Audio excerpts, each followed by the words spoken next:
Hey there, this is John Gibson, creator of the Body Evolve Body Transformation Coaching Program. Now today, I want to talk to you about sugar. So what I've done is actually got a typical meal, and I want to look at the amount of sugar that's found in these foods, or at least, sorry, not typical meal, but the typical day. What I did is a little while ago, I went to my clients and I said, hey, let me know what you eat every single day. Okay, give me an idea of what you're eating, and this is before they started going through my program. So at the very beginning, tell me what you eat.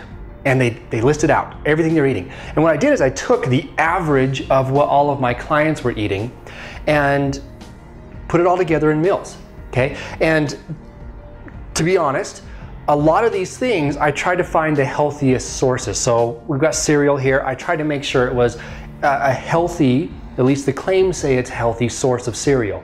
My clients tend to use, when they would write down what type of cereal they ate, it was usually a lot less healthy than this. You know, and I tried to go for healthier options for different things when I selected the types of foods. And I think you'll be surprised at the amount of sugar. Now, full disclosure here, the amount of sugar that we're going to find in all of this food is going to be about double what you can find online for the national average. So when you go out and look online, it says, here's what the national average is for sugar intake. This is, honestly, it's gonna be about double. So I question whether that national average is true or not, or again, because again, I'm taking my clients who need help to lose weight. So I'm not taking into account someone who lives like a vegetarian lifestyle or someone who tends to eat really healthy anyways. So we're just taking people who struggle with their diet and are learning how to do that. So let's kind of look at what the average person is eating. And again, I think you're gonna be surprised at the amount of sugar that's found in this. Now, I am gonna say something real quick. I don't believe that sugar is bad for us. Okay, now coming from a health person, I probably shouldn't be saying that. And probably a lot of the health people out there are gonna, you know, their ears are perking up going, whoa, whoa, whoa, whoa, whoa.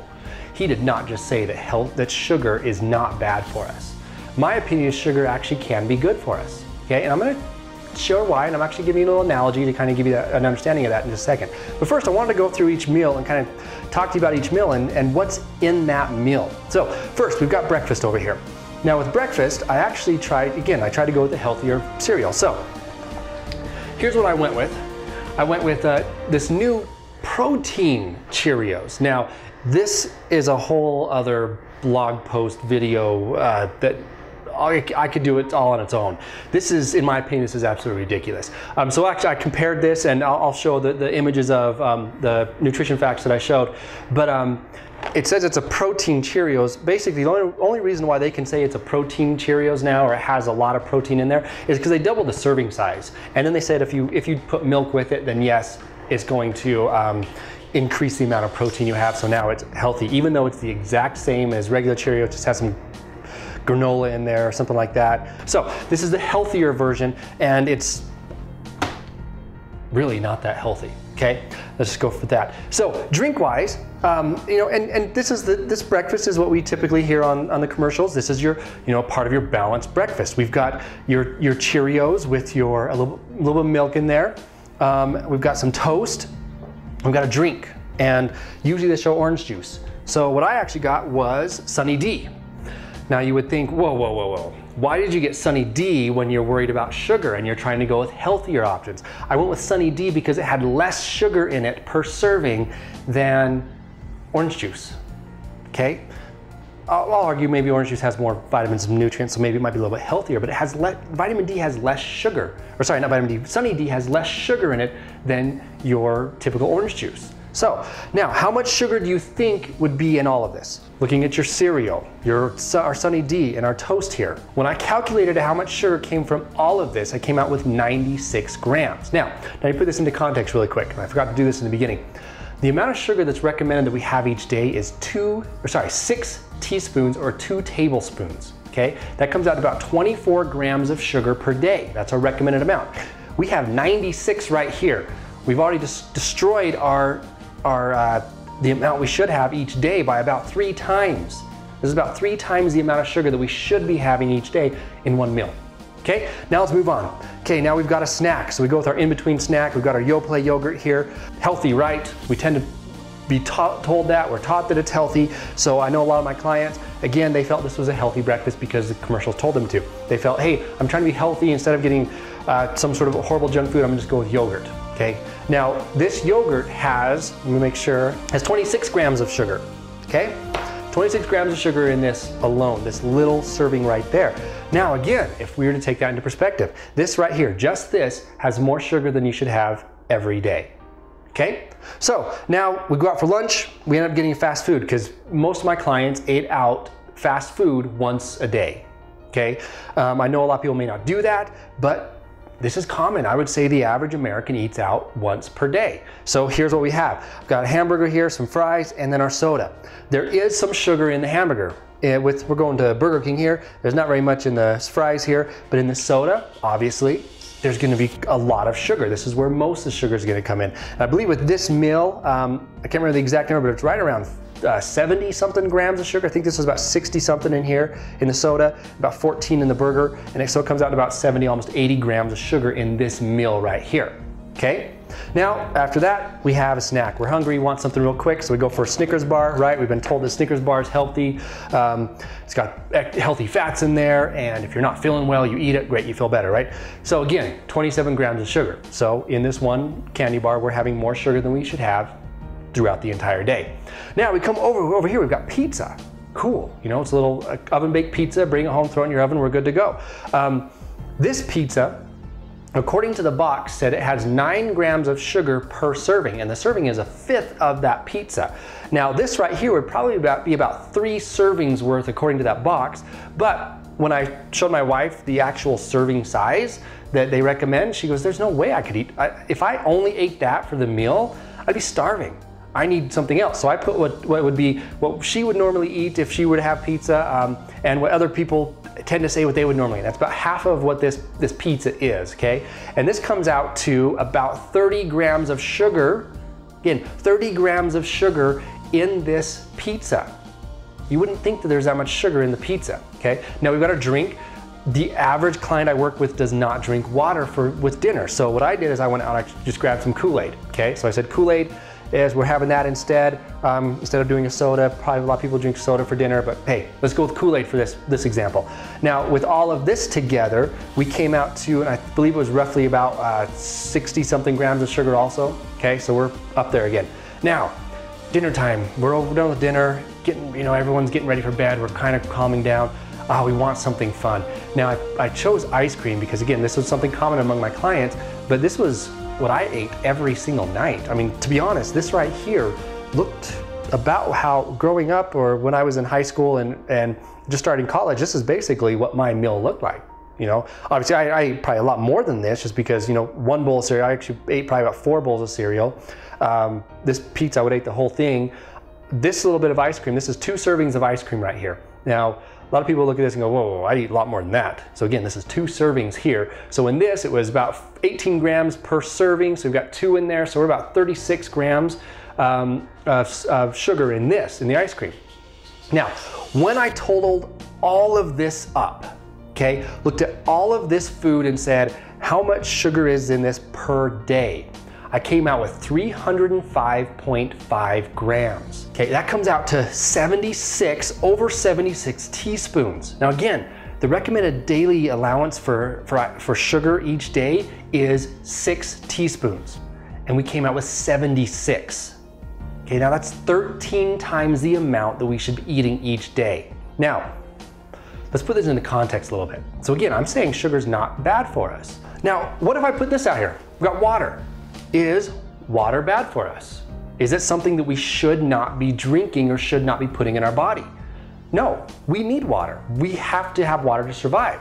Now, the recommended amount, there's argument and debate whether that's too much or not enough or whatever it is, but the recommended amount is about 8 glasses of 8 ounce glasses, so about 64 ounces of water per day. And that looks like this, okay?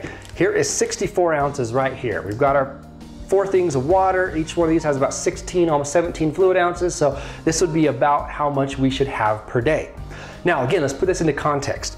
We had almost 13 times the amount of sugar in this food. Now, what if we did the exact same thing with water? Okay. Now, unfortunately, when I went and grabbed some water, I did my calculations wrong. So actually what I'm going to put up here is not as much as would to really show what it would be. Okay, now let's look at this. So we have our 8 glasses here, plus you need to drink this and this, but I'm not done. You would also need to drink this and this.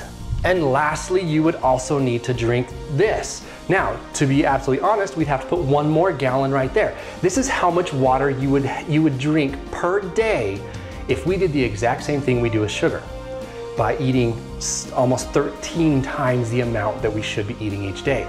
Now, I would argue if you drank this much water per day, this would be bad for your health. This could could kill you, honestly. Drinking this much water per day could lead to something called hyponatremia, which is basically you have low sodium in your blood, or low amounts of sodium. That could lead to death, and it has led to death in many people. Now, would you be willing to drink almost 6.5 gallons of water per day? No. No, there's no way you'd want to do that. But again, water is good for us. Water is good in 8-ounce amounts, or sorry, in 64 ounces per day, maybe a gallon per day at the most. I don't know if I would go much higher than that. Again, depending on the person, depending on goals, depending on activity level and things like that, that may change. But 6.5 gallons of water per day is absolutely ridiculous, okay? Now looking at all of this, what can we do to make sure we're getting closer to the recommended amount of sugar we should be having per day? Now, is this bad? Is it bad to have a Snickers bar at all? Should we never have a Snickers bars again? No, Snickers bars are totally fine. Should I never drink a soda? No, I enjoy a soda every once in a while. Should I never have ice cream? Should I never have yogurt? No, these things are totally fine if we treat them like a treat. Now, according to the Webster's Dictionary about the term treat, it actually means something that is pleasurable, but it's not consumed very often. So it's something that you have, again, not very often, okay? So if we're having this every single day, if we're eating a candy bar every single day, that's no longer a treat, that's part of your staple. Okay? If we treated these things like a treat, they'd be totally fine. So what I would do, if I were to come to someone and say, okay, let's make your diet a little bit better, without overhauling everything, without changing everything they're eating, let's just decrease the amount of sugar you're having in your diet. First thing I would do is I would get rid of each of these drinks, okay? Because the majority of the sugar in these meals is coming from the drinks. Now, what would you drink instead of Kool-Aid for dinner? How about water? Sound reasonable? What about for lunch instead of a soda? How about water? What about for breakfast? You know, again, how about water? Maybe you want some milk with that. But I would not go with the orange juice or the Sunny D. I would not go with the soda, and I would not go with the Kool-Aid, okay? That's to start with. After that, you know, we got some toast with jam on it. Maybe we take the toast and jam out and we do something healthier. Breakfast could have, instead of cereal, we could go with oatmeal, go with eggs, something like that. Instead of going with the yogurt here, we could have a veggie, some veggie snacks. So carrots, chopped up peppers, have it in some sort of a hummus dip or something like that. We're not gonna have as much sugar. Now this meal right here, if you wanna go fast food, let's go with better options. You know, maybe if you're going to Burger King like here, maybe go with something that doesn't have as much sugar in it. Maybe go something with more of a salad or something like that, or go to a completely different restaurant that has better options. One thing I like to do is actually go to Subway. When I go there, I don't get a sub, I actually turn my sub into a salad. And it's not any more expensive or any cheaper, it's the same price. You just go and say, hey, instead of a sub, can you turn whatever sandwich into a salad, and they'll do it for you, okay? Throw in the veggies, throw in the meat, they actually throw in a lot more vegetables for you. So, same thing, I mean, that will have a lot less sugar in there. Again, get rid of the snack unless you're gonna have it maybe once a week or something like that. The ice cream, again, maybe once a week. The pizza option, we can go with better options here. Instead of going with pizza, you know, again, let's have maybe a salad with it. Go with fewer slices of pizza. If you still want to go with pizza, take one slice out, add more of a salad with that. Add more vegetables to it. That's going to fill you up, but it's not going to add the sugar in, okay? So those are some options you can do to make our meals a little bit better and to get rid of some of the sugar. So again, we don't need to eat 13 times the amount of sugar we have or that's recommended each day. Let's try to go with something reasonable. Now, if you do that, I mean, if this is something similar to what your meals look like and you just took the drinks out, I'll guarantee you'll start losing weight, okay? Then if you took more and more of the junk out or started replacing it with healthier options, then you would lose a lot more weight, okay? Thank you for watching. Hope you enjoyed it. The Body Evolve Body Transformation Coaching Program is a women's only online fat loss program where I've helped hundreds of women transform their bodies and lives. Enrollment for this program will open soon. If you have the desire to lose the excess fat you are carrying, even if you wonder if you can do it, this program will help you. If you want to see results like these women, then let me help you out. Until Body Evolve officially opens, you can either click this button or the link in the description to learn how to get control of your food cravings by working with your individual physiology, all while still being able to responsibly enjoy your favorite foods. You can look and feel the way you want, and I'm here to help you. Go ahead and click the link.